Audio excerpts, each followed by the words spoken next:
மகிமைப்படுவதாக. இந்த ரம்யமான இந்த மத்தியான வேளையில உங்களை சந்திக்கிறதுல மிகுந்த மகிழ்ச்சி அடைகிறேன். ஆண்டவராகிய தேவன் இந்த புதிய வருஷத்துல உங்களை சந்திக்கும்படிக்கு கர்த்தர் ஏற்படுத்தி கொடுத்த நல்ல தருணங்களுக்காக கர்த்தரை ஸ்தோத்திரிக்கிறேன். ஆண்டவராகிய தேவன் இந்த வருஷத்துல நம்ம அந்த ஆரம்ப நாள்லயே நம்ம நினைச்சிருப்போம், ஆண்டவர் இந்த வருஷத்துக்கு என்ன வாக்குத்தத்தம் கொடுத்திருக்கான்னு நீங்க அதெல்லாம் தியானிச்சிருப்பீங்க. ஆனால் அதுக்கு மேலாக சில வார்த்தைகளை மட்டும் தான் நான் உங்ககிட்ட சொல்ல விரும்புறேன். தேவனாகிய கர்த்தர் கொடுத்த தரிசனத்தின்படி தான் பாஸ்டர் சொல்லியிருப்பாங்க. நைஜீரியாக்கு ஏன் போனோம் அப்படின்னா, நைஜீரியா போறதுக்கான முதல் ரீசனே வந்து கர்த்தர் தன்னுடைய ஜனங்களுக்காக பரிதபிக்கிறாரு. எந்த ஜனங்களை பரிதபிக்கிறாரோ, எந்த ஜனங்களுக்காக கர்த்தர் அவர் நேசிக்கிறாரோ, எந்த ஜனங்களை அவர் விரும்புகிறாரோ அந்த ஜனங்களுக்காக நம்ம போய் போராடணும், அவர்களுக்காக நம்ம பரிந்து பேசணும், அவர்களுக்காக நம்ம திறப்புல நிக்கணும்னு சொல்லிட்டு தான் கர்த்தர் வந்து பல காரியங்களை காட்டினதுனால அந்த பல காரியங்களை முதலாவது நான் தரிசனத்துல பார்க்கும்போது கர்த்தர் காண்பித்த ஒரு காரியம், நைஜீரியால எத்தனையோ பேர் இருக்கிறாங்க. அந்த நைஜீரியால இருக்கிற ஜனங்களுடைய ஆர்வம் பாத்தீங்கன்னா நம்ம இங்க இருக்கிற நிறைய பேர். ஆனா இங்க நம்ம ஜோம் பண்றதை விட அந்த பாஸ்டர் அன்னைக்கு நான் போயிருந்தபோது ஒரு கிராமத்துக்கு அந்த சின்ன குழந்தைங்க கிட்ட நாம போய் ஒரு 10 நிமிஷத்துல கிட்ட ஒரு 500 பேருக்கு மேல கிட்ட எவ்வளவு நிறைய மேலே இருந்திருப்பாங்க. ஒரு 3 கிராமத்தினுடைய ஜனங்க ஒரே ஒரு கொஞ்ச நேரத்துல வந்துட்டாங்க. அவங்களுக்கு சாப்பிடுறதுக்கு கிடையாது, ஒண்ணுமே கிடையாது.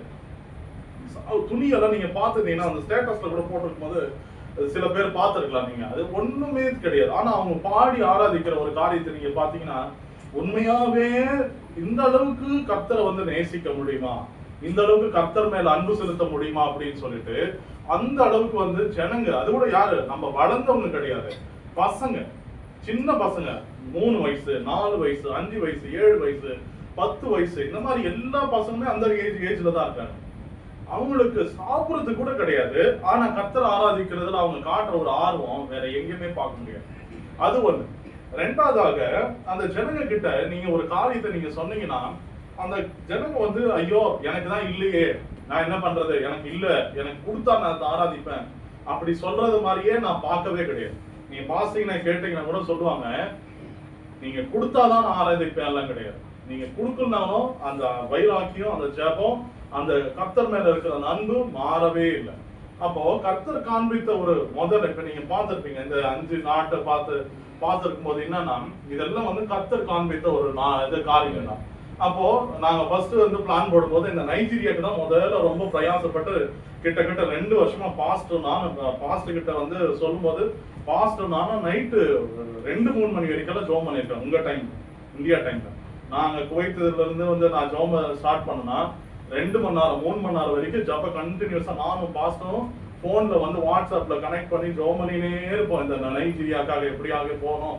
நீங்க கேட்கிற நியூஸ் எல்லாம் வந்து வெளிப்பிரகாரத்தான நியூஸ், இது இப்படி ஆயிடுது அது அப்படி ஆயிடுதுன்னு. ஆனா கர்த்தர் சொன்னாரு இந்த மாதிரி நியூஸ் எல்லாம் வரது கூட இப்பதான் வந்துச்சு, அதுக்கு முன்னாடி அந்த மாதிரி நியூஸே நீங்க கேள்விப்பட்டிருக்க முடியாது. ஆனா கர்த்தர் சொன்னாரு இந்த மாதிரி இருக்கிற ஜனங்களுக்கு இப்ப நாங்கெல்லாம் வந்து எங்களுக்கெல்லாம் யாருமே கிடையாது, ஸ்பான்சர் எல்லாம் கிடையாது. அவங்க இப்ப மத்த பாஸ்டர் எல்லாம் போறாங்கன்னா அவங்களுக்கு ஸ்டேஜ் போட்டு எல்லாத்தையும் பண்ணி வாங்கய்யா கூப்பிட்டு எல்லாத்தையும் பண்றதுக்கு ஆளுங்க தெரிஞ்சவங்க இருப்பாங்க. எங்களுக்கு கிழக்கு மேற்கு தெரியும், உங்களுக்கே தெரியும். பாஸ்டர் சொல்லியிருப்பாரு எங்களுக்கு எது பண்றதுக்குமே ஆளு கிடையாது. எது பண்ணாலும் பாஸ்டர் பண்ணோம், இல்ல நான் பண்ணோம், இல்ல 2 பேரும் சேர்ந்து பண்ணோம். ஒரு சின்ன விஷயம் பண்ணாலும், ஒரு காரு புக் பண்ணோம், ஒரு சமையல் செய்யணும், நாங்க அங்க போகும்போது பாஸ்டர் நிறைய தக்காளி சட்னி எல்லாம் சூப்பரா செய்யணும்.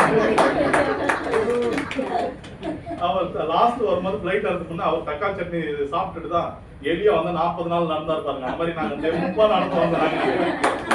உண்மையாவே அந்த அளவுக்கு சூப்பரா செஞ்சோம். நான் கேட்டேன் இது தெரிஞ்சுதான் முதல்ல இருந்தே நாங்க தக்காளி சட்னி சாப்பிடுறோம் அப்படின்னு சொல்லிட்டு.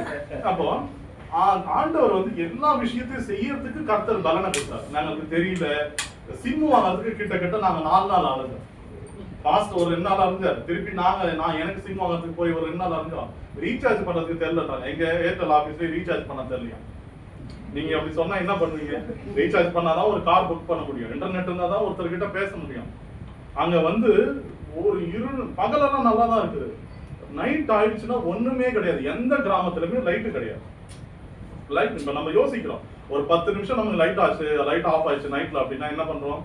ஒரு மெழுகுவர்த்தி. எந்த இடத்துலயுமே நாங்க போன ஒரு இடத்துக்கு கிராமத்துக்கு போக வேண்டிய கிராமத்துக்கு தப்பி வேற ஒரு கிராமத்துக்கு போயிட்டு அந்த இடத்துல தேடுறோம், இந்த இடத்துல எதனா கிராமம் இருக்குது. அங்க கிராமம் இருக்குது, ஆனா எங்களுக்கு தெரியல.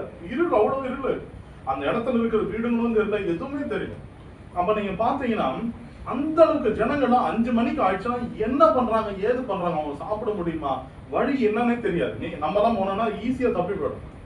ஒரு 5 நிமிஷத்துலயே நமக்கு வழி தெரியாம போயிடும். ஒரு இருட்டாயிடுச்சுன்னா அந்த இடத்துல நம்ம ஒண்ணுமே பண்ண முடியாது. மெயின் ரோட்லயே நமக்கு வந்து முக்கியமான இடங்கள்லயே 4-5 லைட் தான் இருக்கு. அப்ப நீங்க யோசிச்சு பாருங்க, நம்ம அவர்களை பார்க்கறதுக்கு எவ்வளவு விசேஷித்தவர்களா இருக்கிறோம். நம்ம கர்த்தர் சாப்பிடறதுக்கு கொடுத்திருக்கிறாரு, துணி கொடுத்திருக்கிறாரு, ஜெபிக்கிறதுக்கு என்ன பண்ணிருக்காரு, நம்ம ஃபேன் வேணும்னா ஃபேன் போட்டுக்கிறோம், ஏசி வேணும்னா ஏசி போட்டுக்கிறோம், எல்லாமே நம்ம நல்ல துணி போடுறோம். அவங்களால நீங்க வீடியோல நீங்க நான் எடுத்து ஒரிஜினல் வீடியோ எடுத்து வந்திருக்கேன். அதுல நீங்க பாத்தீங்கன்னா தான் உங்களுக்கு தெரியும், அவங்களுக்கெல்லாம் முடியே வளர. நம்ம முடி கொட்டி போச்சுன்னா யோசிக்கிறோம், என்ன இது முடி கொட்டி போச்சு அப்படின்ட்டு.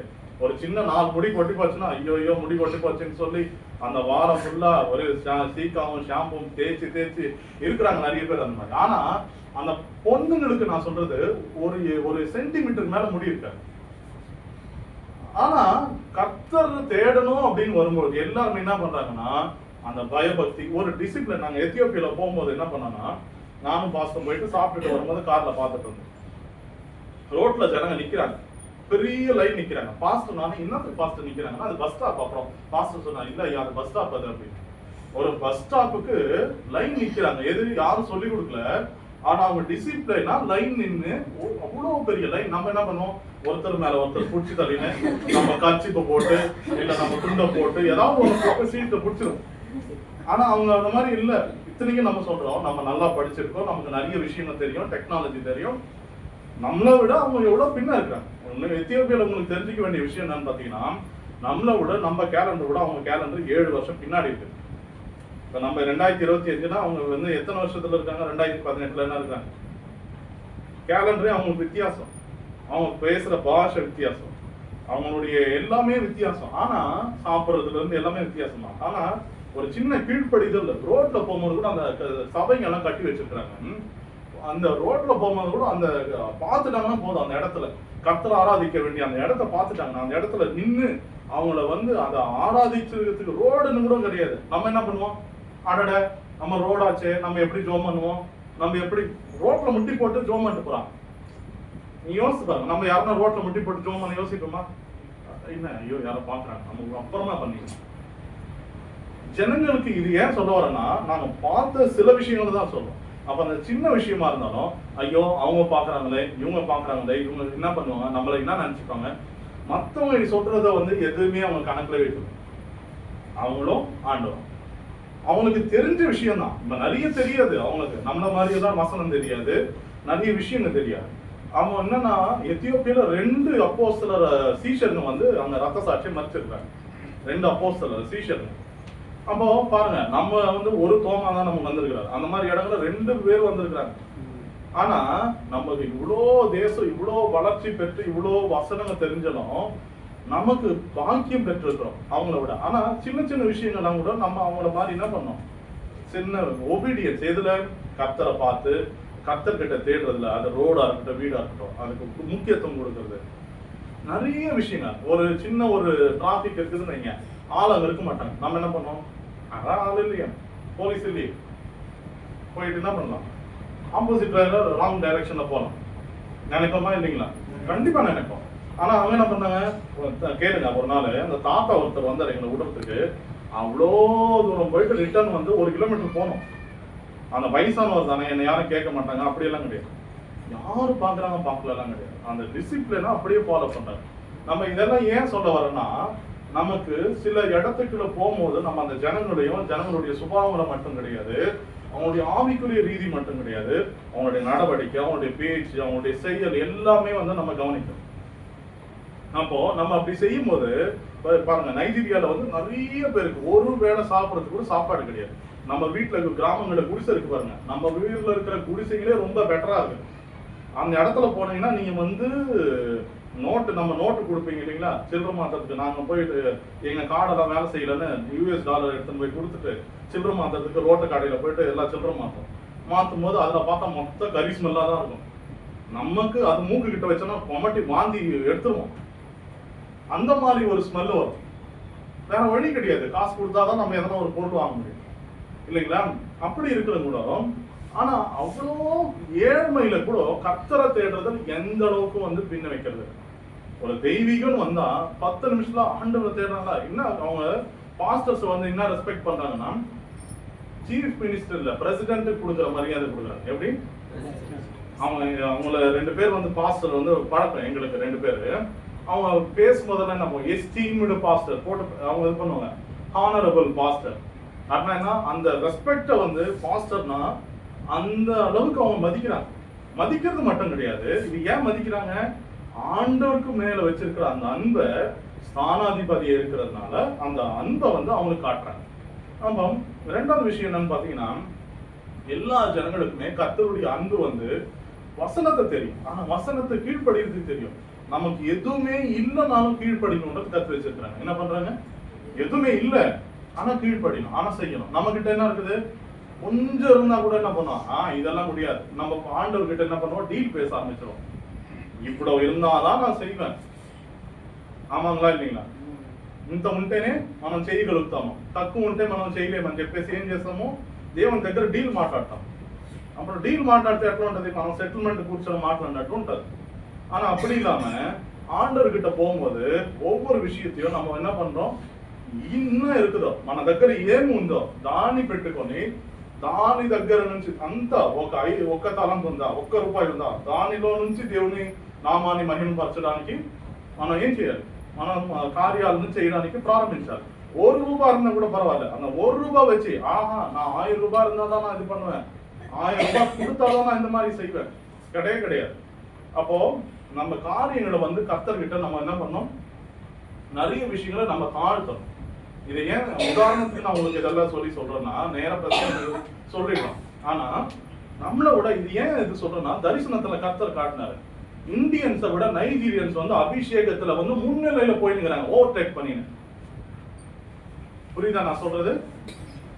நான் பார்த்த దర్శనంలో నేను చూసిన దర్శనంలో అందరూ దేశాల జనాలు దాంట్లో ఉన్నారు, కానీ దాంట్లో ఉన్న జనాల్లో ఇండియన్స్ చాలా మంది ఉన్నారు, మిగిలిన అన్ని దేశాల జనాలు ఉన్నారు. కానీ నైజీరియాలో ఉన్న ప్రజలు మాత్రం ఆ దేవుని అభిషేకాన్ని కొరకు, దేవుని అభిషేకంలో ఉన్నటువంటి ఆ ఆత్మ ప్రేమ కొరకు వాళ్ళ దాహంతో మనల్ని ఓవర్டேக் చేసుకొని ముందుకు వెళ్తున్నారు. நம்மள ஓவர்டேக் பண்ணி முன்னின்னு போறாங்க. நம்ம என்ன பண்றோம்? பரவாயில்ல இருக்கிறது போதும்னு நினைச்சுக்கிறோம். இருக்கிறது போதும்னா வந்து பின்னிட்டு போக கூடாது, ஆனா முன்ன போகணும். நம்ம ஒரு இடத்துக்கு வரோம் அப்படின்னா ஒரு இடத்துல இருந்து இன்னொரு இடத்துக்கு என்ன பண்ணோம்? இது போதும் நினைச்சிடக்கூடாது. அப்ப முன்ன போனாதான் நமக்கு அடுத்தடுத்த காரியங்களை நம்ம செய்ய முடியும். நம்ம இப்ப நான் இந்தியாவில இருந்திருந்தா நான் இப்ப இத்தனை தேசத்துக்கு போறதுக்கு வந்து எனக்கு காசு யார் கொடுத்துருப்பாங்க? சொல்லுங்க, யாரும் கொடுத்துருக்க மாட்டாங்க இல்லையா? இப்ப இதெல்லாம் வந்து அது ₹5 ₹10 இல்ல 1 லட்சம் 2 லட்சம் நிறைய செலவு, எடுத்ததெல்லாம் செலவு தான். எல்லாத்துக்குமே செலவுனா செலவு, அவ்வளவு செலவு. எங்க இருந்து வரும்? நம்ம கர்த்தருக்கு வந்து ஒரு இடத்துல இருந்து ஒரு தரிசனத்தை காட்டுறாருன்னா அந்த தரிசனத்திலிருந்து கர்த்தருக்காக செய்யணும்னா நம்ம நல்லது கெட்டதெல்லாம் யோசனை இருந்தோம்னா தேவ சித்தத்தை செய்ய முடியாது. புரியுதுங்களா நான் சொல்றது? இதுல இப்படி இந்த தேவ சித்தம் செய்யறதுக்கு இது நல்லது, இது கெட்டது, இது செஞ்சா இப்படி ஆகிடும் எங்களுக்கு சொல்லுவாங்க. நீங்களே நியூஸ் பார்த்துருப்பீங்க, நிறைய நைஜீரியால போனவங்களாம் செத்து விட்டாங்க. உண்மை, அது உண்மைதான், இல்லன்னு கிடையாது. ஆனா நாங்க போகும்போது சூழ்நிலையில ஃபர்ஸ்ட் நாள் மட்டும்தான் கொஞ்சம் பாஸ்ட் வந்து போனப்போ அந்த இதெல்லாம் கொஞ்சம் ஸ்ட்ரகிள் பண்ணாரு, கேஷ் எல்லாம் எக்ஸ்சேஞ்ச் பண்ண முடியாம. ஆனா 2வது நாளுக்கு அப்புறம் கொஞ்சம் கொஞ்சமா அவர் வந்து இம்ப்ரூவ் ஆயிட்டாரு, நைஜீரியன் சிட்டிசனாவே மாறிட்டாரு. நேற்று கூட எங்க ஃப்ரெண்டுக்கு ஒருத்தர் கூப்பிட்டு நான் சாப்பிடும் போது, பாஸ்டர் வந்து நைஜீரியன் சிட்டிசன், அப்படியா எப்போ எப்படி ஆனாருன்னு கேட்கிறாரு. சொன்ன உடனே நம்பிட்டாங்க. நைஜீரியன் சிட்டிசன் உண்மையாவே நம்பி அது இல்ல, கிறிஸ்துமஸ்க்கு எல்லாம் கிஃப்ட் கொடுத்துட்டு வந்தாரு இமிகிரேஷன்ல. பாஸ்டருக்கு நைஜீரியன்ஸ்னா அவ்வளவு பிடிச்சு போச்சு. எத்தியோப்பியால கூட இருந்தோம், ஆனா எத்தியோப்பியால இருக்கிறத விட கத்தார்ல கூட இருந்தார் ஒரு நாள். அப்ப இருந்ததை விட நைஜீரியா பிடிச்ச மாதிரி வேற யாரையும் பிடிக்கல அவருக்கு, அந்த அளவுக்கு அன்பு. அப்போ பாத்தீங்கன்னா எல்லா இடத்துலயுமே நம்ம கர்த்தர்கிட்ட வந்து நம்ம இருக்கிறது போதும்னு நினைச்சுக்காம இன்னும் கொஞ்சம் முன்ன போகணும். நம்ம கர்த்தருடைய வார்த்தை என்ன சொல்லி இருக்குது? 1000 அடி அளந்து போகணும். எப்படி? ஒரு அடி அளக்குறீங்க, இந்த இடத்துல இருக்கிறீங்க, உங்க நிலவரத்தை நீங்க தெரிஞ்சுக்கணும். நீங்க எந்த நிலவரத்துல இருக்கிறீங்க, நம்ம ஏ ஸ்தானம்ல ஒண்ணு நம்ம தெரிஞ்சுக்குவாரு. அப்போ நம்ம எந்த நிலவரத்துல இருக்கிறோம் தெரிஞ்சுன்னு இருக்கிறோம், இது போதும், நமக்கு இருக்கிறது இது போதும், இதை வச்சு காலத்தை ஓட்டிடலாம். எனக்கு கூட நான் சிஎம்சில வேலை பண்ணிட்டு இருந்தேன், நான் பர்மனன்ட் ஸ்டாஃப். இல்லைங்களா? நான் இருக்கிறது போதும்னு நினைச்சிட்டு வீட்டுல உட்காந்துட்டேன்னா, இருக்கிறது போதும் நான் அப்படியே ஊழியம் பண்ணி இருந்ததுன்னா, கர்த்தர் கொடுத்த அந்த தரிசனம் என்ன ஆகுது? நம்மளுடைய కంఫర్టబుల్ பார்த்தோம்னா మనం కంఫర్టబుల్ గా ఉండాలని చూసుకున్నామంటే దేవుని చిత్తాన్ని నెరవేర్చలేము. இது உங்களுக்கு எல்லாம் புரியுதுக்கு தான் இவ்வளவு சொல்றேன். நம்ம கம்ஃபர்டபுளா இருக்கிறோம் அப்படின்னா தேவனுடைய சித்தத்தை எவ்வளவும் செய்ய முடியாது. ஆனா நாங்க கால் எடுத்து வச்ச உடனே நைஜீரியால மொத்தம் டோட்டலாவே மாறி போச்சு. நாங்க பார்த்த நியூஸ்ல கேட்ட நைஜீரியா வேற, கர்த்தர் எங்களுக்கு அனுமதிச்ச நைஜீரியா ஒருத்தர் கூட வந்து எங்க கிட்ட பிரச்சனை பண்ணல. ஒரு சின்ன விஷயத்தை கூட நாங்க ப்ராப்ளம்னு ஃபேஸ் பண்ணோம். எல்லாமே எங்களுக்கு ரெஸ்பெக்ட் பண்ணி எல்லா விஷயத்தையும் செஞ்சாங்க. என்னன்னா லாஸ்ட் நாள் நாங்க வரும்போது ஒரு பெரிய 2 சர்ச் பாஸ் வந்து போன் பண்ணி நான் பேசுறோம், நாங்க வாங்க அப்படின்னு சொல்லி எங்களுக்கு விசா இது டிக்கெட் எல்லாம் போட்டு டைம் ஆயிடுச்சு. இல்லைன்னா நாங்க ஒரு 2 நாள் பெரிய சர்ச் அப்பதான் வந்து ஸ்டார்ட் ஆகுது. அப்ப அடுத்து சொன்னாங்க, நீங்க அடுத்து எப்போ வரீங்க சொல்லுங்க, நாங்க ரெடி பண்றோம் அப்படின்னு சொல்லியிருக்காங்க. ஸோ அந்த மாதிரி நம்ம கர்த்தர்கிட்ட நம்மளுடைய கம்ஃபர்டபுள் இது நல்லா இருக்குது. இப்ப நம்ம காலையில 4 மணிக்கு எந்திரிச்சு ஜோம் பண்ணணும்னு வைங்களேன். 4 மணிக்கு எந்திரிச்சு ஜோம் பண்றது தூக்க கஷ்டம். ஆமா தானுங்க, எல்லாருக்கும் தூக்கம் வரதான் செய்யும். ஆனா 4 மணிக்கு எந்திரிச்சு ஜோம் பண்ணா இது முடியாது, சான்ஸே கிடையாது. எது மற்றதுக்கு எல்லாத்துக்கும் நம்ம ஒரு மீட்டிங்கு, ஒரு ஆபீஸ்ல கூப்பிடுறாங்க, இல்ல ஒரு ஆதார் கார்டு அப்டேட் பண்றாங்க, ஒரு ரேஷன்ல ஒரு மூட்டை அரிசி இப்போ பொங்கலுக்கு வந்து தராங்க, நம்ம முதல்ல நிற்போமா இல்லைங்களா? அப்ப அந்த மாதிரி டைம்ல எல்லாம் என்ன பண்ணுவோம்? தூக்கம் இருக்குது, பரவாயில்ல தூங்கிட்டு போலாம்னா என்ன பண்ணுவாங்க? அந்த இது யாரையும் எடுத்துட்டு போயிடுவாங்க. அது மாதிரிதான் இதுவும். ஆண்டவர்கிட்ட போய் தேடும் போது நம்ம கம்ஃபர்டபுள் ஜோன்ல நம்ம இருந்தோம்னா எதையும் நம்ம பெற்றுக்கொள்ள முடியாது. நம்ம பெற்றுக்கொள்ளணும், நம்ம செய்யணும்னா நம்மளுடைய கம்ஃபர்டபுளை வெளியே விட்டுட்டு வரணும். இதுதான் இப்படிதான் அப்படின்னு நம்ம ஒரு கோட்டை மாதிரி கட்டி வச்சிருக்கோம், வருஷ கணக்கா இருக்கும்.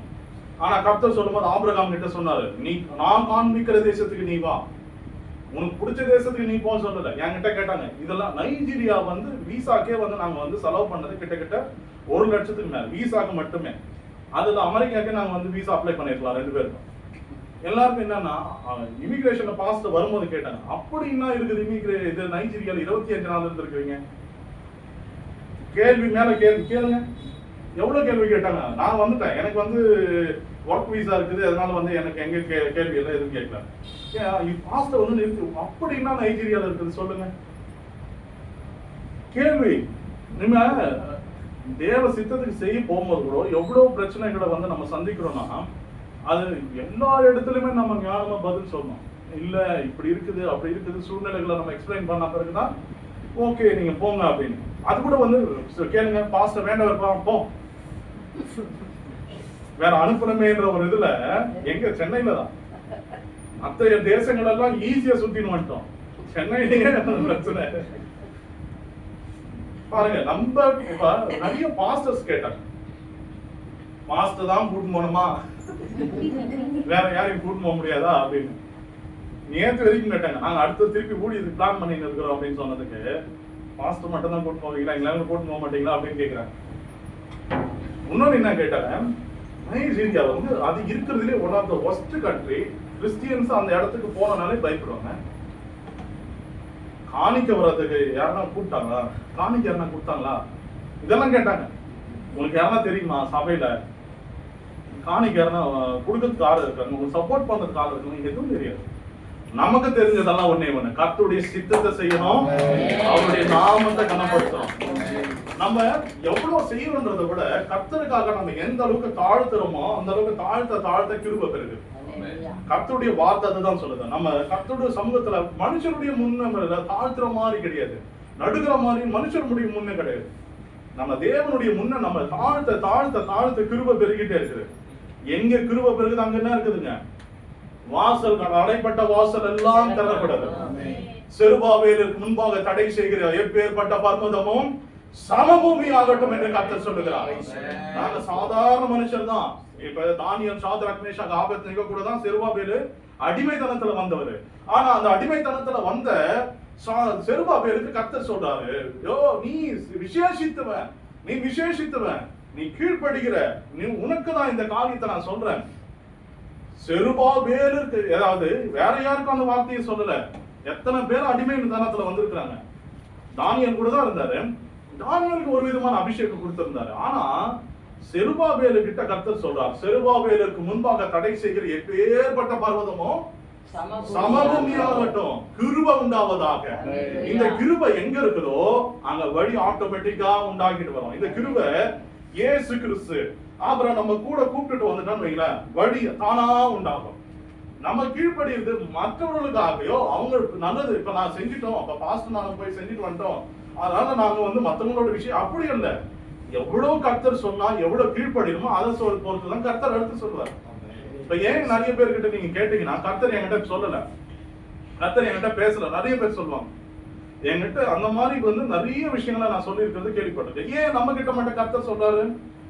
கர்த்தருக்கு நம்ம கீழ்ப்படியில கர்த்தர் சொல்லுவார், சில வார்த்தைகளை சொல்லுவார். இதை செய், இதை இப்படி செய், உங்க சபையில எப்படி செய்யுங்க, உங்க வீட்டுல எப்படி செய்யுங்க. அதை நம்ம என்ன பண்ணிருப்போம், கர்த்தர் சொல்லிட்டாருன்னு சந்தோஷமா 4 பேர்கிட்ட சொல்லியிருப்போமே கண்டி. அது எந்த அளவுக்கு கீழ்ப்படிகிறோம் அப்படின்றது எதிர்பார்க்கறதே கிடையாது. நம்ம கீழ்ப்படிக்கிறத மனசுல வைக்கிறது இல்ல. கர்த்தர் பேசுறாரா அது வரைக்கும் தான் நம்மளுடைய பகுதி நினைச்சுக்கணும். கீழ்ப்படுகிறது நமக்கு கிடையாது, அது வேற யாருக்கும் அப்படின்னு நினைச்சுக்கணும். ஆமா, அப்படி இருந்தா இப்ப இவ்வளவு பெரிய வறண்ட நிலங்கள்ல எல்லாத்துலயுமே கர்த்தர் ஒரு பெரிய சித்தத்தை வச்சுதான் நம்மளை அனுப்பி இருக்கிறார். ஆனா நம்ம என்ன நினைப்போம், ஆபிரகாமுக்கு காண்பிக்கிற தேசத்துக்கு நீ போனா, ஆபிரகாம் கேட்டிருக்கலாம், அட இது நல்ல தேசமா, இதுல போனா இது வருமா அது வருமா, எனக்கு பில்டிங் கட்ட முடியுமா, நான் எங்க வேலைக்காரர்கள் என்ன பண்ண. ஏன்னா ஆபிரகாம் நிறைய வேலைக்காரர் இருந்தாங்க, ஒட்டகங்க இருந்துச்சு, ஆடுங்க இருந்துச்சு, நிறைய எல்லாம் அவர் வச்சிருந்தாரு. ஏன்னா ஒரு ஐஸ்வர்ய சம்பனர். அப்படி இருக்கும்போது அவர்கிட்ட இருக்கிறதெல்லாம் வச்சுட்டு நான் போற இடத்துல சூப்பரா இருப்போமா, சொபஸ்டிகேட்டடா இருப்போமா அப்படின்னு கேட்டுட்டு போல. கஷ்டம், நஷ்டம், வருத்தம், துன்பம், துயரம் எது இருந்தாலுமே ఏది ఉన్నా కానీ కష్ట నష్టాలు ఏది ఉన్నా కానీ ఆబ్రహాముకి దేవుడు చెప్పాడు, నేను చూపించే దేశానికి నువ్వు పో. మంచి చెడు ఏదైనా పర్లేదు, ఏది ఉన్నా కానీ పర్లేదు, దేవుడి వాక్యానికి నేను లోబడతాను. దేవుడి వాక్యానికి లోబడితేనే దేవుడి యొక్క చిత్తాన్ని నేను నెరవేర్చగలను. లేకపోతే నా అంతటా నేను దేవుడు చెప్పాడని చెప్పేసి எல்லாருக்கும் தெரியும் யோனாவினுடைய கதை. யோனாக்கு கர்த்தர் பேசினாரு, கர்த்தர் தீர்க்கதரிசி தான். ஆனா அவர் இப்படி போறாரு, அவர் இப்படி போறாரு. எங்க போறாருங்க அவரு? எங்க போனோம் அவரு? நாங்க நைஜீரியா போறதுக்கு பதிலா நாங்க அமெரிக்காவுக்கு போயிருக்க முடியும். எல்லாரும் கேட்டாங்க, அமெரிக்காவுக்கு போனா உங்களுக்கு லட்ச லட்சமா காணிக்க வந்திருக்குமே. எங்களுடைய நோக்கெல்லாம் காணிக்க திறக்கிறது கிடையாது, பரலோகத்துக்கு ஆத்துமாக்களை திறக்கிறது. அதனாலதான் இருக்கிறதையும் நிறைய பேருக்கு இருக்கிறது இந்த எதுக்கு எடுத்து கொடுக்குறேன்னா, என்னுடைய லக்கெல்லாம் ஒண்ணு. இப்ப இங்க 40 பேர் இருக்கிறோமா, 50 பேர் இருக்கிறோமா, அந்த 50 பேரை பரலோகத்துக்கு வருகையில வந்துடணும். வருகை வந்துருச்சுன்னா இங்க இருக்கிற எல்லாரும் பறந்துடணும். இங்க இருக்கிற ஒருத்தர் கூட மிச்சம் கூடாது. நான் பேசும்போதெல்லாம் நிறைய பாஸ்டர் கிட்ட சொல்றேன், நீங்க யாராவது ஏதாவது மிஸ்டேக் பண்ணீங்கன்னா முதல்ல கோவப்பட்டு பாஸ்டர் கிட்ட இல்ல அப்படின்னு ஸ்ட்ரிக்டா பேசுற ஆள் நானா தான் இருக்கும். ஏன்னா ஒருத்தர் கூட இங்க இருக்கிறவங்க தவறிடக்கூடாது. ஒக்கரு கூட ராக்கடக்கு விடிச்சு பெட்டப்படக்கூடாது. ராக்கடல மனம் అందరూ எத்தப்படாது. அப்போ நம்ம எடுக்கப்படணும்னா எந்த மாதிரி சூழ்நிலைகளை முதல்ல கீழ்ப்படினோம். அது நல்லது கெட்டது எதெல்லாம் இருக்கட்டும், கீழ்ப்படிறத கத்துக்கணும். ஆண்டவர் சொல்றாரா, இது சரி தவறெல்லாம் கிடையாது. ஆபிரகாம் கிட்ட சொல்றாரு, உனக்கு விசேஷித்த ஒரே ஒரு பிள்ளை ஈசாக்கு, அவனை பலி கொடு அப்படின்னும் போது யோசிக்கல, ரெண்டாவது ஆனா யோசிக்கல. அவருக்கு 100 வயசுல வாக்குதத்தம் கொடுத்து பெற்றுக்கணவரு.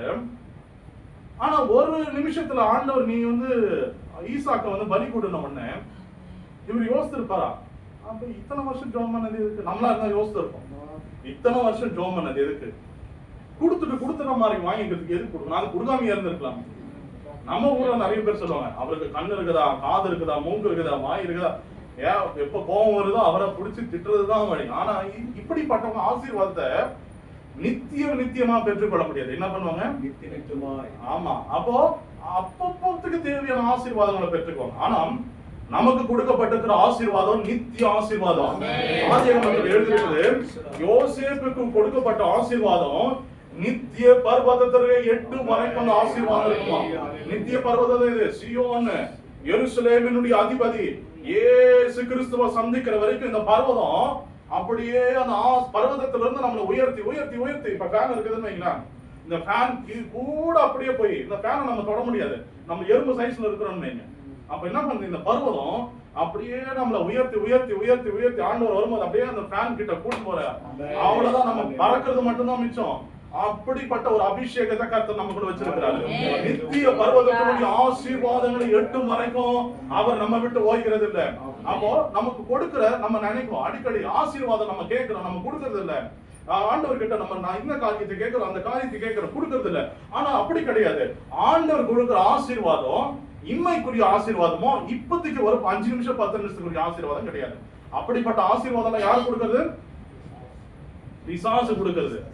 இப்போதைக்கு இப்ப நல்லா இருக்கிறாங்களா, இப்ப சந்தோஷமா இருக்கீங்களா, அந்த வெளி உலகத்துல அப்படியே பிம்பத்தை கிரியேட் பண்ணி ஆஹா ஓஹான்னு கிரியேட் பண்ணிடும். ஆனா கர்த்தர் பொறுமையா ஸ்லோவா சோதிச்சு ஆராய்ஞ்சு அறிஞ்சு இவங்க சரிதானா, இவங்க இப்படிதானா, இது நல்லா இருப்பாங்களா, உண்மையா இருப்பாங்களா, கபடத்தில் இருப்பாங்களா, பொறுமையா இருப்பாங்களா, நீதியை நிறைவேற்றுவாங்களா, எல்லாத்தையும் செக் பண்ணுவாரு. நம்ம என்ன நினைப்போம், பரிசுத்தமா இருந்தா மட்டும் போதாது, கபடற்றவர்களா இருக்கணும், உத்தமர்களா இருக்கணும், நீதியை நிறைவேற்றணும், எல்லா விஷயத்திலுமே இருக்கணும். அப்படி இருக்கிறதுனாலதான் தேவ சித்தத்துல தேவ வருமையில நாம் போக முடியும். வசனம் தெளிவா சொல்லியிருக்கிறது உங்களுக்கு.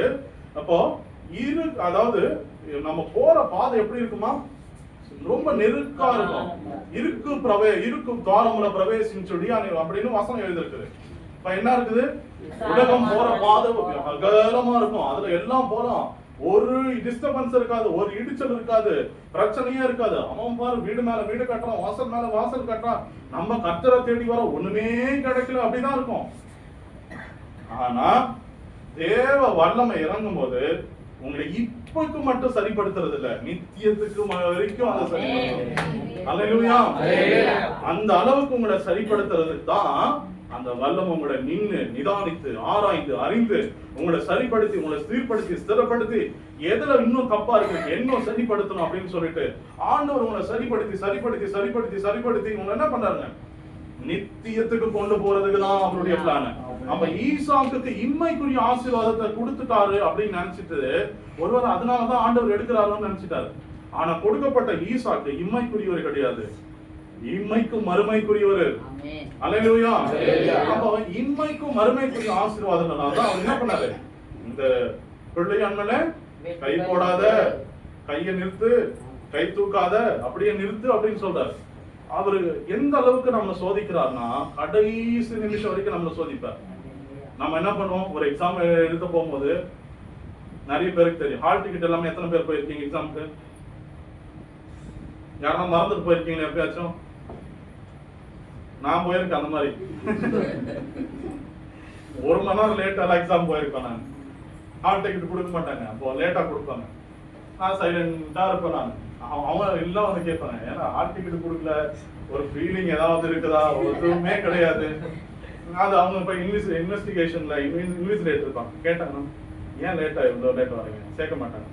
பிரின்சிபால் ஹால் டிக்கெட் கொடுக்கல, நான் என்ன பண்றது? நான் ஒண்ணும் பண்ண முடியாது. நான் அதுக்கு வேணும்னா அவர்கிட்ட கேட்டுங்க. மற்றவங்களுக்கு எல்லாம் 3 மணி நேரம் எக்ஸாம்னா நான் 2 மணி நேரம் தான் எழுதி வந்திருப்பேன். ஆனா அந்த 2 மணி நேரத்துல அவங்கள விட நிறைய மார்க் எடுத்துருவேன். அப்போ இந்த ஹால் டிக்கெட் கொடுக்கும்போது என்ன பண்ணுவோம், நம்ம 1 நிமிஷம் வீட்டுல விட்டுட்டு வந்துடுறோம்னு வைங்களேன். அந்த ஹால் டிக்கெட்டை வச்சுட்டு வந்துட்டோம், இல்லை விட்டுட்டு வந்துட்டோம், எல்லா புக்ல மறந்துட்டு உள்ள போகும்போது வச்சுட்டு வந்தோம். அந்த டென்ஷன் இருக்கு பாத்தீங்களா, என்ன பண்ணுவோம், எப்படி பண்ணுவோம்? ஹால் டிக்கெட் விட்டுட்டு போறீங்கன்னா இப்ப பாஸ்டர் நானும் போனோம், கிட்ட வரும்போது விசா கேக்குறாங்கன்னு உடனே விசா பாஸ்டர் விட்டுட்டாரு. அந்த விசா இல்லன்னு உடனே பாஸ்டர் எவ்வளவு டென்ஷன் பண்றாருன்னு கேளுங்க. அந்த 5 நிமிஷத்துக்கு ஏன்னா பிளைட்ல எடுத்து போட்டாங்க இவருடைய லக்கேஜ் எடுத்து, கையில இருந்த லக்கேஜ். இப்ப அதான் சென்னை இமிகிரேஷன் கிட்ட வரும்போது எல்லாருக்கிட்டையும் விசா கேட்கறாங்க. இவர்கிட்ட விசா கேட்கும் போது இவர் இல்லன்னு என்ன பண்றது, ஆல்ரெடியே பிரச்சனையான ஊர் அது.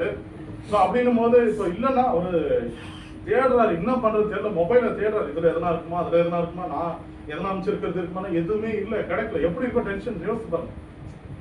இந்த கடைசி நிமிஷத்துல அவ்வளவு கிட்ட வந்துட்டோம், இமிகிரேஷனுக்கு கிட்ட வந்துட்டு எதுவுமே இல்ல. யோசிச்சு பாருங்க அந்த டென்ஷன் எப்படி இருக்கும். ஹால் டிக்கெட் விட்டுட்டு போனீங்கன்னு உங்களுக்கு எப்படி இருக்கும்? இங்க இமிகிரேஷன் அப்படி கிடையாது, ஹால் டிக்கெட் விட்டுட்டு போனாலும் பரவாயில்ல, இப்போ போய் எடுத்து சான்ஸ் கொடுப்பாங்க.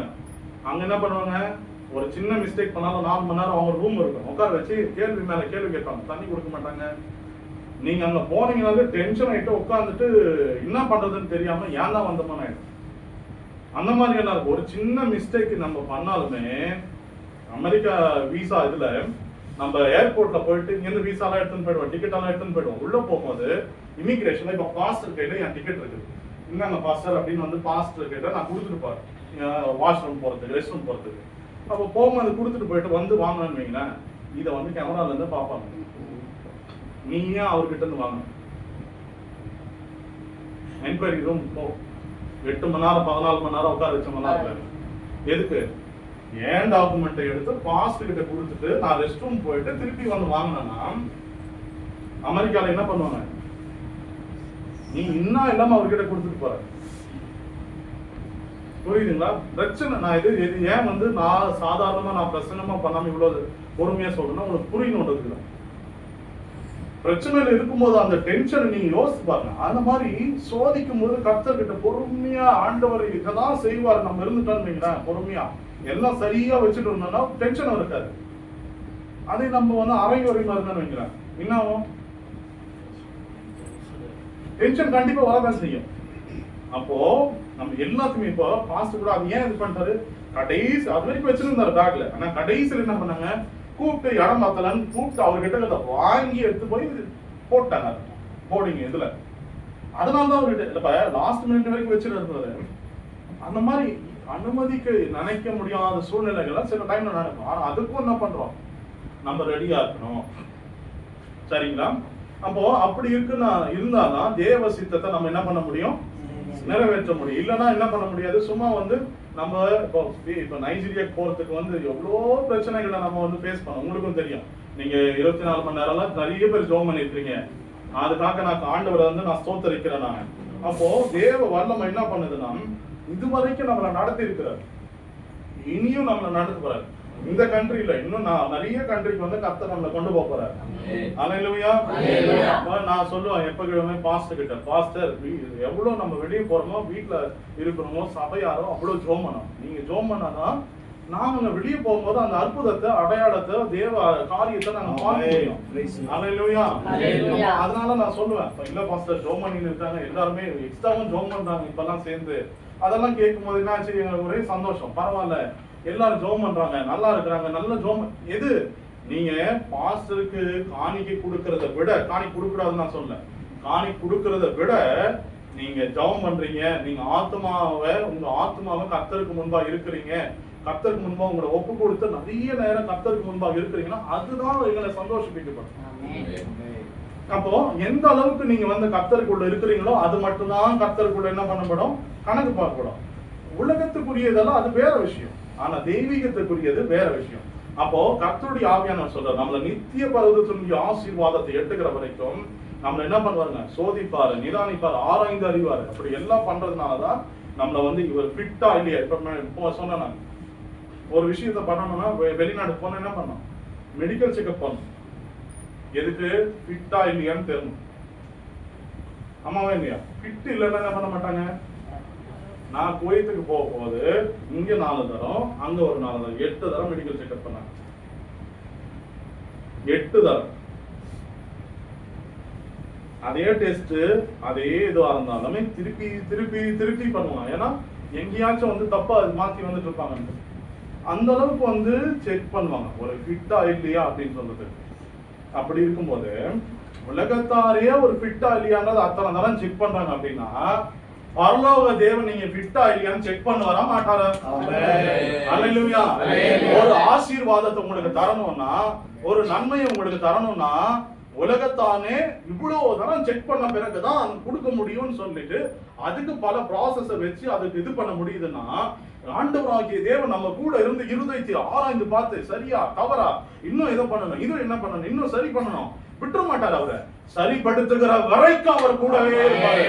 நீங்க எந்த இடத்துல தோற்று போனீங்க, போன தடவை நீங்க தோற்று போயிருப்பீங்க ஒரு இடத்துல எங்கேயாச்சும் வந்து தவறு இருப்பீங்க, ஒரு இடத்துல எங்கேயாச்சும் பாவம் பண்ணிருக்கலாம், ஒரு இடத்துல எங்கேயாச்சும் கோவப்பட்டிருக்கலாம், ஒரு இடத்துல எங்கேயாச்சும் சண்டை போட்டிருக்கலாம்.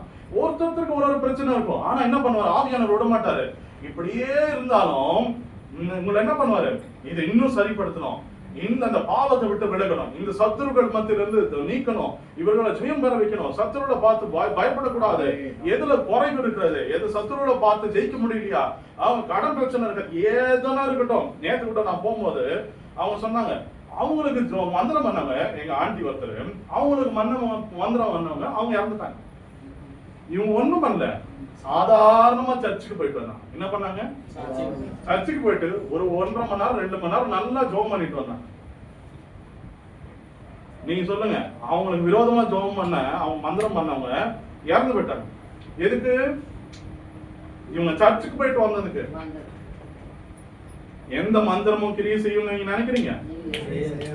ஆண்டவருக்கு முன்பாக, ஆண்டவருக்கு விரோதமாக நம்ம சும்மா நீங்க நினைக்கிறீங்க சபைக்கு இப்படி வந்துட்டு அப்படி போயிட்டோம் அப்படின்னு நினைக்கிறீங்க. இல்ல இல்ல, நீங்க இப்படி வந்துட்டு போறதுல பல சத்துருக்களை நீங்க நிர்மூலமாக்குறீங்க. எப்பயும் நடந்தது கிடையாது, போன வாரம் நடந்தது நான் சொல்றேன். அல்லேலூயா. அப்படி சபைக்கு வந்துட்டு போனாங்க, அவங்களுக்கு மந்திரம் பண்ணிருக்கிறாங்க, அவங்க வீட்டு முன்னாடி எல்லாம் வச்சிருக்கிறது, அவங்க இதெல்லாம் பண்ணதெல்லாம் தெரியும். அப்படி பண்ணிட்டு போனவங்க இவங்க சபைக்கு வந்து ஆராதிச்சுட்டு கர்த்தரை துதிச்சுட்டு போனதா தேவ பலன, தேவ அபிஷேகத்தை உணர ஆரம்பிக்கும் போது சத்துருக்கள் நீங்க சொல்லல அதெல்லாம் அவங்க பண்ணிருக்காங்க வந்து சொல்லிட்டு போவாங்க. இல்ல லெட்டர் எழுதுவாங்களா, இல்ல வாட்ஸ்அப்ல அனுப்புவாங்களா, இல்ல வீடியோ எடுத்து அனுப்புவாங்களா, ஃபேஸ் டைம்ல போட்டு வாட்ஸ்அப்ல வீடியோ கால் பண்ணி பாரு உனக்கு பண்ணிருக்கேன் பாரு சொல்லுவாங்க நினைக்கிறீங்க? சொல்ல மாட்டாங்க, யாருக்கும் சொல்ல மாட்டாங்க. ஆனா என்னன்னா தெரியும் நமக்கு, இது இப்படி நடந்திருக்குது தெரியும், இவங்க பண்ணிருக்காங்கன்னு தெரியும். ஆனா தேவ பலத்துக்குள்ள அபிஷேகத்துக்குள்ள இருக்கும்போது நுகங்களை முறியடிக்கிறவர், சத்துருவை பாத படியில கீழ்ப்படுத்துகிற தேவன், அவர் நம்ம கூட இருக்கும்பொழுது ஒரு காரியமும் ஒரு ஈன வல்லமையும் சேதப்படுத்தாது. நிறைய பேர் சொல்லுவாங்க அவங்க மந்திரம் பண்ணிட்டாங்க, பெரிய மந்திரம் பண்ணிட்டாங்க. ஏன் மந்திரவாதி பிசாசு பார்த்து ஏன் பயப்படுறீங்க? ஏன் பயப்படுறீங்க? நான் பாஸ்டர் கிட்ட போறதுக்கு முன்னாடி நாங்க நிறைய சொல்லிருக்கோம், நைஜீரியா பார்த்து இருக்கிறவங்க எல்லாம் யாரும் பயப்படாதீங்க. அங்க பிரச்சனை நடந்திருக்கலாம், அங்க சோர்வு பிரச்சனை இதெல்லாம் நடந்திருக்கலாம், ஆனா பயப்படாதீங்க. ஆனா தேவ அபிஷேகம் என்ன பண்ணதுன்னா எல்லா ஜனங்களையும் மாற்றக்கூடிய ஒரு வல்லமை. எந்த மனுஷனையும் பார்த்து அவங்க இருக்கிற பிசாசை பார்த்து பயப்படணும்னு அவசியமே கிடையாது. உள்ள இருக்கிற அபிஷேகம் பெருசு. அல்லேலூயா. கூட இருக்கிறவர் யாருங்க? இயேசு கிறிஸ்து, சர்வ வல்லமையுள்ள தேவன். அவரால செய்யக்கூடாத அதிசயம் ஒன்றுமே இல்ல. அவர் சொல்ல ஆக அவர் கட்டளையிட நிற்கும். அப்படிப்பட்ட தேவன் நம்ம கூட இருக்கிறதுனால தான் நைஜீரியா கிடையாது, எவ்வளவு ஆழத்துக்குள்ள போனாலும் போக முடியும். நம்ம கூட இருக்கிறவர் அப்படி. நாங்க தைரியசாலியோ பாஸ்டர் தைரியசாலி இல்ல, எங்க கூட வந்த இயேசு கிறிஸ்து தைரியசாலி, அவர் சர்வ வல்லமை உள்ளவர். அதனாலதான் நீங்க கூட அதெல்லாம் எதுக்கு சொல்ற, விசுவாசத்துல நீங்க இன்னும் வளர்த்தணும், இன்னும் வளரணும். இப்ப நம்மள நைஜீரியாக்கார் ஓட்ட எபிரேயர் 12:1 எடுங்க. மேகம் போன்ற இத்தனை திரளான சாட்சிகள் நம்மை சூழ்ந்திருக்கும் பொழுது பாரமான யாவத்தை தள்ளிவிட்டு, அதை படிங்க வந்தோம். సాక్షి సమూహము మేఘము వలె మనలను ఆవరించి ఉన్నందున మనము కూడా ప్రతి భారమును సులువుగా చిక్కులబెట్టు పాపమును విడిచిపెట్టి విశ్వాసమునకు కర్తయు దానిని కొనసాగించు వాడునైన యేసు వైపు చూచుచు మన ఎదుట ఉంచబడిన పందెములో ఓపికతో పరిగెత్తడము. ఆయన తన ఎదుట ఉంచబడిన ఆనందము కొరకై అవమానము నిర్లక్ష్య పెట్టి సిలువను సహించి దేవుని సింహాసనము యొక్క కుడి పార్శ్వమున ஆகையால் மேகம் போன்ற இத்தனை திரளான சாட்சிகள் நம்மை சூழ்ந்து கொண்டிருக்க பாரமான யாவற்றையும் நம்மை சுற்றி நெருக்குகிற பாவத்தையும் தள்ளிவிட்டு விசுவாசத்தை துவக்குகிறவரும் முடிக்கிறவருமாய் இருக்கிற இயேசுவை நோக்கி நமக்கு நியமித்திருக்கிற ஓட்டத்தில் பொறுமையோடே ஓடக்கடவோ. அவர் தமக்கு முன் வைத்திருந்த சந்தோஷத்தின் பொருட்டு அவமானத்தை எண்ணாமல் சிலுவையை சகித்து தேவனுடைய சிங்காசனத்தின் வலது பார்சத்தில் வீற்றிருக்கிறார். ஆகையால் மேகம் போன்ற இத்தனை திரளான சாட்சிகள், ஒரு சாட்சி இல்ல, ரெண்டு சாட்சி இல்ல, மேகம் எத்தனை இருக்குது யாருன்னா என்ன முடியுமா? நான் பாஸ்டர் பிளைட்ல போகும்போது ஒரே இதுதான், ஒரே காமெடி தான். ஏன்னா திடீர்னு கொஞ்சம் பிளைட் ஆடுச்சுன்னு வைங்களேன், ஏதாவது பயமா இருக்கும். அதே பிளைட் ஸ்டடியா போகுதுன்னா நல்லா இருக்குது. இந்த மேகங்களோட உள்ள போகும்போது எவ்வளவு ஸ்ட்ராங்கான பிளைட் இருந்தாலும் ஆட ஆரம்பிச்சிடும். கொஞ்ச நேரத்துக்கு வந்து நம்ம எவ்வளவு தைரியசாலி இருந்தாலும் கொஞ்ச நேரத்துக்கு ஆட்டம் காணும். ஆனா மேல அது வானத்துல மேகத்துக்கு மேல அது பறக்குது, இது பிளைட். அப்ப நீங்க அங்க இருந்து பார்க்கும்போது பிளைட் எல்லாம் வந்து எங்க இருக்கிறோம் தெரியல அப்படின்னு பார்த்தோம்னா விண்டோல எல்லாம் மேகம் தான் தெரியும். வானத்துல இருந்து பார்க்கும்போது என்ன தெரியுங்க? பூமி கூட தெரியாது, கீழே இருக்கிற கடலும் தெரியாது, மலையும் தெரியாது. அந்த மேகம் இல்லைன்னா தான் பூமி தெரியும், கடல் தெரியும், வில்லேஜ் தெரியும், பட்டணம் தெரியும். இந்த மேகம் மூடிடுச்சுன்னா எதுவுமே தெரியாது. இந்த மேகம் போன்ல இத்தனை திரளான சாட்சிகள் எப்படிங்க? பூமியில இருக்கிறத நீங்க பார்க்க போறது இல்ல, வானத்துல இருந்து நீங்க பாக்குறீங்க, ஒரு சாட்சி மட்டும் தான் தெரிய போகுது. இப்ப நீங்க பிளைட்ல இருக்கிறீங்கன்னு நினைச்சீங்க, என்னங்க பிளைட்ல முன்னாடி அனுப்போ అనుకున్నప్పుడు నువ్వు ఫ్లైట్ లో నుంచి కింద చూస్తే ఏం కనిపిస్తుంది? మేఘాలు ఉంటే మేఘాలు మాత్రమే కనిపిస్తుంది. మేఘాలు లేకపోతే ఏం కనిపిస్తుంది? కింద ఉండే కొండలు, వాగులు, సముద్రాలు ఏమేమి ఉన్నాయో అన్ని కనిపిస్తాయి. ఈ మేఘం ఒక్కసారి వచ్చి కప్పిందంటే ఎగురుతున్నప్పుడు కింద ఏం కనిపించదు, ఒక్కటి కూడా కనిపించదు. నువ్వు ఇటుపక్క నుంచి అటుపక్క వరకు ఎండుకి ఏది చూసినా మేఘాలు మాత్రమే ఉంటాయి. అలాగా అప్పటి మనం ఏం చేయాలి? మేఘాలలో ఉన్నటువంటి సాక్షులను మాత్రమే మనం చూడాలి. அல்லேலூயா. மேகத்துல இருக்கிற சாட்சி, எத்தனை சாட்சி இருக்குது இப்ப சொன்னீங்க. மேகத்தை யாரெல்லாம் கணக்கு போட முடியுமா? முடியாது. அது மாதிரி மேகத்துல இருக்கிற சாட்சிய எல்லா அத்தனை கணக்கு இல்லாத சாட்சியை நமக்கு வச்சிருக்கிறார். அல்லேலூயா. உங்களுக்கு சொல்லுங்க, எத்தனை சாட்சி இருக்குது உங்களுக்கு? உங்களுக்கு கர்த்தர் ஓடுறதுக்கு எத்தனை சாட்சி வச்சிருக்கிறாரு? உங்களை பறக்க வைக்கிறதுக்கு எத்தனை சாட்சி வச்சிருக்கிறாரு? உங்களை வருகையில எடுக்கிறதுக்கு எத்தனை சாட்சிகள் வச்சிருக்கிறாரு? சொல்லுங்க, எவ்வளவு இருக்குது? எத்தனை இருக்குது? மேகம் எத்தனை இருக்குது? கணக்கில்லாம அளவில்லாத சாட்சி. அப்ப நீங்க ஒண்ணு இல்லாம இருக்கிறீங்களா? ஏன் கர்த்தர் அவ்வளவு மேகத்தை போல சாட்சிகள் உங்களுக்கு தரணும்? சொல்லுங்க. ஒன்னில்லாத நமக்கு மேகத்தை போல இத்தனை திரளான சாட்சிகளை ஏன் தரணும்? கொஞ்சம் யோசிங்க. நம்ம சொல்றோம் ஆண்டவர் நமக்கு ஒண்ணு கொடுக்கல, ஒண்ணு இது பண்ணன்னு சொல்றோம்னு வைங்களேன். ஏன் அப்படி ஒண்ணு இல்லாத நமக்கு ஏன் அவ்வளவு சாட்சியை நமக்கு வச்சிருக்கணும்? நான் இப்படி சொல்றேன், ஒண்ணு இல்லாத நமக்கு ஏன் இவ்வளவு செக்யூரிட்டியை வச்சிருக்கணும்? நீங்க ஒரு சின்ன நபர் நீங்க நினைச்சுக்கிறீங்க. அப்ப நீங்க நினைக்கும் போது உங்க கிட்ட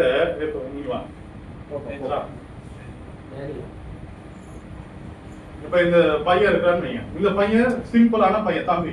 அப்போ நீங்க நினைக்கிறீங்க இந்த பையன் மட்டும் தான் இருக்கிறாங்க. ஆனா இவனை சுத்தி மேகம் மாறி ஒரு பெரிய ஜனக்கூட்டம் இருக்குதுன்னு வைங்க. நீங்க என்ன நினைப்பீங்க? இவனை சாதாரணமான ஆளு நினைப்பீங்களா? என்ன நினைப்பீங்க? தெலுங்கு தமிழா? புரியுதா நான் சொல்றது? உன்னை சுத்தி ஒரு 100 கோடி ஜனங்க இருக்கிறாங்கன்னு நினைப்பேன். செக்யூரிட்டிக்கு நீ என்ன நினைப்பேன்? உலகத்துல இருக்கிறவங்க கிட்ட ஒரு ஹீரோ உட்காந்துங்க. உலகத்துல இருக்கிறவங்க கிட்ட ஒரு ஹீரோ கிட்டயோ ஒரு பாலிட்டிஷியன் கிட்டயோ எத்தனை பேர் செக்யூரிட்டி இருப்பாங்க? மிஞ்சி போனா 5000 10,000. ஆனா நம்மளுடைய தேவன் சர்வ வல்லமையுள்ள தேவன். நீங்க ஒருத்தர் இருக்கிறீங்கன்னா உங்களை சுற்றிலும் தேவ பலன் மதிலாய் எழும்பி இருக்கும். அந்த அபிஷேகம் தான் நம்மளை இது வரைக்கும் உருவாக்கி காத்துக்கிட்டு வருது.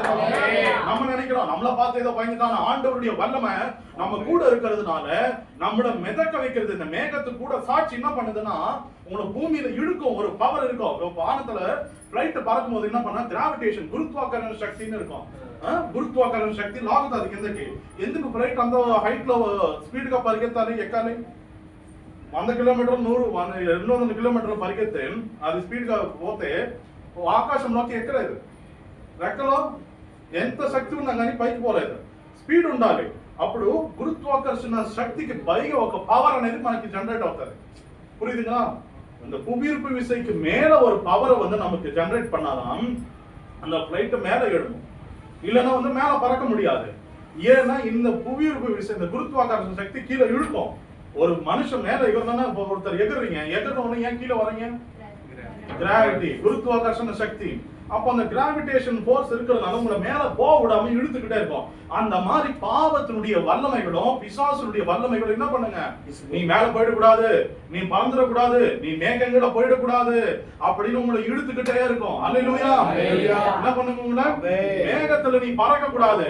ஏன்னா உன்னுடைய பவர் என்னன்னு உங்களுக்கு தெரிஞ்சிச்சுன்னா என்ன பண்ணுவீங்க? நீங்க பிடிக்க முடியாது. அவனுக்கு யாருன்னு அவனுக்கு சொல்லக்கூடாது அப்படின்னு சொல்லிட்டு பிசாசு உன்னை கொஞ்சம் அப்படி மேல வந்தீங்கன்னா பிடிச்சி காலை பிடிச்சி இழுத்துருவான். அடுத்து கொஞ்சம் மேல வந்தீங்கன்னா இன்னும் 10 அடி மேல வந்தீங்கன்னா பிடிச்சி இழுத்துருவான். இப்ப நீங்க சொல்லுங்க, நீங்க பிசாசு பிடிச்சிருக்கிற பிசாசு பெரியவனா, உங்களோட வானத்துல மேகம் போல திரளான சாட்சிகளை வைத்து உங்களை பாதுகாக்கிற கர்த்தர் பெரியவரா? நம்ம மேல பார்த்தோம்னா கீழே பார்க்க வேண்டிய அவசியமே கிடையாது. நம்ம வானத்துல ஒரு தரம் மேல இந்த இழுக்கிற பாவங்களையும் இழுக்கிற சாபங்களையும் உலகத்துல இருக்கிற பிரச்சனைகள், போராட்டம், அது எதனா இருக்கலாம். சில பேருக்கு நோவு இருக்கும், சில பேருக்கு பஞ்சம் இருக்கும், சில பேருக்கு எது கடன் இருக்கு, எதனா இருக்கட்டும், உங்களை கீழே இழுக்கிற ஒரு பலம் இருக்குது பாருங்க. அதுல இருந்து உங்களை மேற்கொள்ளணும்னா ஒரு மேகத்தை போல ஒரு சாட்சி இருக்கணும். அந்த சாட்சி இருந்தாதான், ஓ இந்த ஊழியர் இப்படி செஞ்சிருக்கிறாரு. எங்களை நைஜீரியா போகும்போது என்னன்னு சொன்னாங்கன்னா, எனக்கு ஒரு பயங்கர சந்தோஷம். 2 வெள்ளைக்காரர் வந்திருக்காங்கன்னு சொன்னாங்க. முன்னாடி உட்கார்ந்து இருக்க லேடி சொன்னாங்க, அவங்க உண்மையாவே கருப்பா தான் இருக்காங்க. அதுக்கு நீ எங்கடா வெள்ளைக்காரன்றாங்க பாருங்க. அதுதான் இவங்க பெரிய கிளாஸ். அப்படி இருக்கும்போது சரி வெள்ளைக்காரன் தான் சொல்லிட்டாங்கன்னா 2 மிஷனரிங்க வந்திருக்காங்க இந்தியால. சொன்னதுலயும் எனக்கு ஒரே சந்தோஷம் என்னன்னா, நிறைய பேர் சொன்னாங்க எங்க ஊர்லயும் எங்க பாலிட்டிஷியன்ஸும் சரி எங்க ஊர்ல இருக்கிறவங்களே வந்து ஹெல்ப் பண்ணணும்னு நினைக்கல.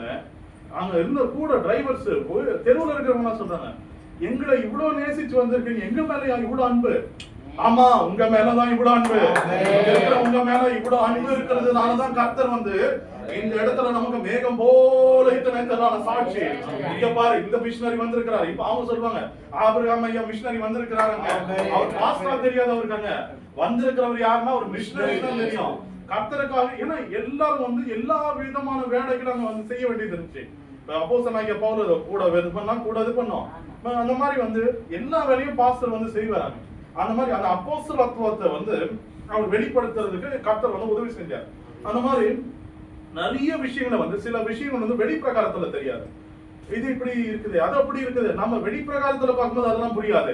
ஆனா கர்த்தர் வச்சிருக்கிற அன்பு, அவருடைய சித்தத்தின் பிரகாரம் நம்ம பார்க்கும்போது இந்த மேகம் நம்மளை எழும்ப பண்ணுகிறதுக்கு, மேகங்களின் நடுவே எழும்ப பண்ணுகிறதுக்கு, மேகத்தை இது வரைக்கும் கீழ இருந்து இழுக்கிற அந்த கிராவிடேஷன் ஃபோர்ஸ் பார்த்து நம்ம எழும்ப முடியலன்னு சொல்லிட்டு இருந்தோம். எல்லாம் புரியுதுங்களா உங்களுக்கு?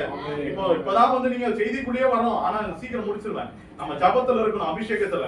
அல்லேலூயா. எத்தனை பேர் பசி எடுக்குது? அல்லேலூயா சொல்லுங்க. பசி எடுக்குதப்போ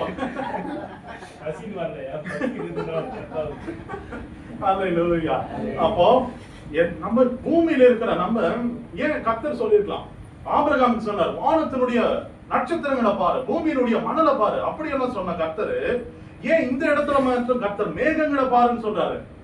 சொல்லுங்க. மேகங்கள் பார்க்கறதுக்கு வெயிட் இல்லாத மாதிரியே இருக்கும். நீங்க பாருங்க, நல்லா புரிஞ்சுக்கங்க. மேகம் பார்க்கறதுக்கு வெயிட் இல்லாத மாதிரி இருக்கும். ஆனா ஒரு தரம் வந்து பிளைட் உள்ள போச்சுன்னு வைங்க, ஆடுற ஆட்டத்துக்கு பிளைட் எவ்வளவு வெயிட்னு நினைக்கிறீங்க? டன்னா வெயிட் இருக்கும். ஒரு ஹெலிகாப்டர் இல்ல, 4-5 ஹெலிகாப்டர் உள்ள தூக்கின்னு போவோம். 100 யானை தூக்கின்னு போற ஏரோப்ளைனா இருக்குது. எவ்வளவு பெரிய ஏரோப்ளைனா இருந்தாலும் இந்த மேகம் வந்துச்சுன்னு வைங்க, அந்த சாட்சி வந்துச்சுன்னு வைங்க, தேவ அபிஷேகம் வந்துச்சுன்னு வைங்க, எவ்வளவு பெருசா ஆட்டம் கண்டுதான் ஆகணும். எதையும் உங்களை வந்து என்ன பண்ண முடியாது, ஒண்ணும் பண்ண முடியாது. இந்த மேகத்தில் இருக்கிற தேவ அபிஷேகம், இந்த மேகத்தில் இருக்கிற தேவ சாட்சி, இந்த தேவத்தில் இருக்கிற உன்னத பலன் என்ன பண்ணும்? எதையும் ஆசைக்கும். அல்லேலூயா. எதையும் நல்லா புரிஞ்சுக்கங்க. ஒரு சின்ன விஷயத்த மட்டும் கிடையாது. 100 யானையை தூக்கிடுவாங்க. நம்ம சாதாரணமா நினைப்போம் 100 யானையை வாழ கூட அசைக்க முடியாதுன்னு நினைப்போம். ஆனா 100 யானையை தூக்கின்னு வந்தாலுமே இந்த காற்று பார்க்கறதுக்கு ஒண்ணுமே இல்லை. இப்ப நீங்க நாங்களாம் பார்க்கறதுக்கு எப்படி இருக்கிறோம்? ஒண்ணு இல்லாம இருக்கிறோம்.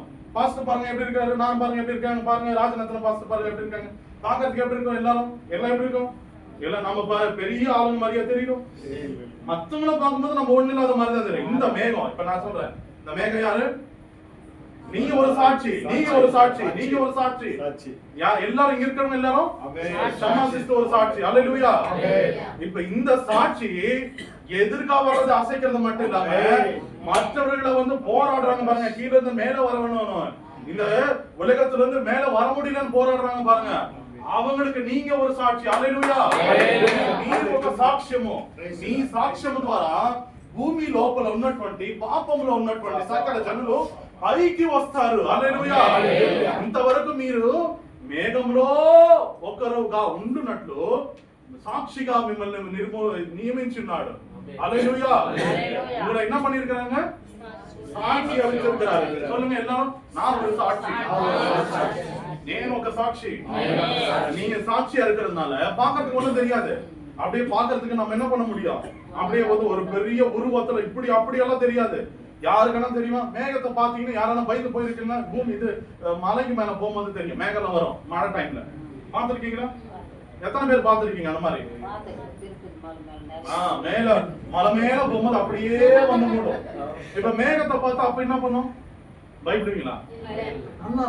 நல்லா இருக்குது, சூப்பரா இருக்குது, இது இப்படியா இருந்தா நல்லா இருக்குமே அப்படின்னு நினைப்போம். இந்த மேகம் நீங்க மேல வர வர வர அந்த மேகம் என்ன பண்ணனும்? உங்களை மூட ஆரம்பிச்சிடும். அல்லேலூயா. இயேசு கிறிஸ்து பரிசுத்தமானவர் இருக்கிற இடத்துல மேகம் மூடும், அந்த இடத்துல கூடாரத்தை போடலாம்னு சொல்லுவாங்க. அல்லேலூயா. எங்க மேகம் மூடுகிற இடத்துல கூடாரம் போடலாம்னு சொல்லுவாங்க. யாரு இருந்தாங்க கூடாரம் போடலாம்னு சொன்னது? யாரு சொன்னாங்க? பேதுரு, அப்புறம் 3 பேர் இருந்தாங்க. 3 பேரும் அவங்களுக்கு அறியாமே சொல்றாங்க, இந்த மேகம் மூடின பொழுது தேவ சாயலா தேவ மனுஷர்களை மட்டும் கூட வந்து சேர்த்ததில்ல, அவர் மனுஷகுமாரனுடைய சாயல் தெரிந்தது, அவருடைய உன்னத பலன் தெரிந்ததுனால இந்த இடத்துல ஒரு கூடாரம் போடலாம்னு சொல்றாங்க. எதுக்கு? அந்த மகிமையின் மேகம் இயேசு கிறிஸ்து எங்க இருக்கிறாரோ அது அப்படியே மூடும். எழுந்திருச்சு நிக்கலாம். அப்படியே எந்திரிச்சு நிக்கலாம்.